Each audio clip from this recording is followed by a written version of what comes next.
especially those statewide races across South Carolina. So we've already gone over the governor's race. Now we're going to take a look at the attorney general's race, where there was no one running on the Democratic side of that ticket. Alan Wilson walking away with that with 65% of the vote and 89% of the state's precincts reporting. When it comes to the Secretary of State race, Mark Hammond against Keith Blanford, Mark Hammond has been the Secretary of State since 2002, and it looks like he's got 4 more years on the job with 75.4% of the vote in for him right now. Now, this education superintendent primary on the GOP side and on the Democratic ticket had a number of candidates. No one leaving with 50% of the vote by the end of the night. So that means that there will be a runoff in this race, not only on the GOP side, but also on the Democratic ticket, because again, 89.5% of South Carolina precincts reporting Lisa Ellis in the lead, a very sizable lead, but still not that 50+1 that she needs to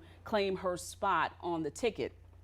Ag Commissioner Hugh Weathers has held this position for several years. On the GOP side, there were no contestants on the Democratic side of the ticket, so it looks like Hugh Weathers will hold that position again in the state of South Carolina for at least 4 more years.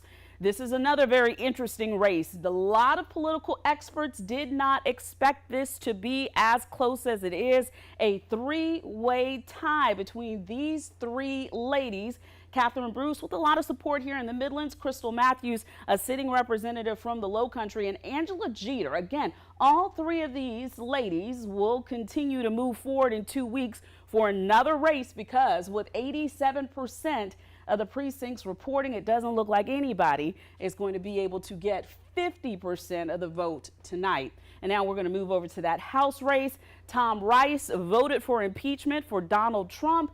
It looks like this has not fared well for Rice. Russell Fry received the endorsement of the former president, and he has now been called as the winner in this race, where there were, as you can see for yourself, a number of candidates. All right, let me make sure that I have clicked through all of these races. JR, we're going to send things over to you with our insiders, our